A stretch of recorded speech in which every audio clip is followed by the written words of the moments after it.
Wall Street trading mostly higher Friday afternoon, led by energy and tech stocks, even though the benchmark Treasury yield is ticking higher north of 1.72%. Let's get into the inside the mind of the markets with Ken Kamen of Mercadien Asset Management. Good afternoon. Happy Friday to you, Ken. Happy Friday to you, too. Thank you. Well, the market's on pace for a down week. More downside ahead, or have the markets bottomed? Well, I don't know if the markets have bottomed. I mean, the markets now, become a momentum trade in every direction. It seems that every time the direction changes, the momentum in that direction really picks up. I mean, that's a product of where we are today, where it's kind of like everybody's a program trader. Information that used to, only get to trading desks now get to everyone's iPhones everywhere, and they're all trading it. So I would see unfortunately, whatever the trend for the day is tends to continue more for the next couple of days until it trades around. But I think inflation fears and interest rate fears are guiding the day today. And I think it'll take a couple of weeks for that to wash through and people to get a little bit more comfortable. Well, one interest rate sensitive sector, banks, they're falling about 3% Friday after the Fed said the banks would have to resume holding more capital. Now, bank stocks have had a great run as part of the great rotation. Is this just pure profit taking that we're seeing on Friday, using that as an excuse, or a change of story? No, I don't know if it's a change of story. I think it's actually more of a trading mentality. It's like, okay, they were getting weak a little bit. I think the prospect for financials still looks great for the rest of the year. The environment is just going to lead to a lot more economic activity. I think that we'll get some sort of leveling out of interest rates here, and whether they level out at this rate, pump up a little higher, but come back down. I think a lot of the current inflation fears might be an imbalance between supply and demand, considering how much supply has been constrained because of COVID and the fact that a lot of factories and production was shut down for a long time. So I think we might get inflation fears for the spring, but as we look later in the year, I don't think they're going to be that much. And, the other thing we also have to keep in mind is what the COVID, if we get another variant that confounds the shots and kind of puts us back into that fear, that'll certainly put a damper on any fears of inflation.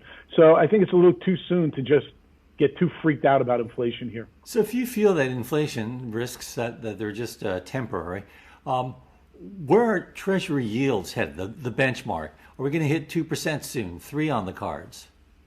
Well, I don't see 3 certainly for a while. I think it's hard. How can you say 2 is not an opportunity to have happen? We look where we've come so far, so fast in the last couple of weeks. I think to some extent, though, there's that knee-jerk reaction. When interest rates move, though, history tends to have indicated that the biggest moves happen at the beginning of the move, and then things start leveling out. So I'm not so sure we'll see that caliber of move going forward that we've seen over the last couple of weeks. As a matter of fact, I think you might get things kind of calming down a little bit and coming back the other way, as some of the Fed speak goes a little bit further in the rearview mirror. But not before hitting 2? I don't see, you know what, I'm not in that we get to 2 quickly. I think it goes lower before it hits 2, but, that's the problem with predicting. It's so hard to predict the future. Should investors stay away from tech stocks for now in this rising yield environment, or do you go buying on these dips? Well, I'd like to bifurcate out your question. It's not that they should stay away from tech stocks. It's maybe stay away from the momentum tech stocks, all those tech stocks that were in the middle of, we used to call them FANGs, and as more and more companies came in, we changed the acronyms. I can't even keep up with them. I mean, I think right now you want to be away from momentum investing because the momentum has clearly been out of growth and into value, which is a play you and I have been talking about for quite a while, and I think that's going to continue. So I think you really need to pick your spots, but don't count on momentum and technology to win the day for you. What makes you think that's going to continue? Is it the yields?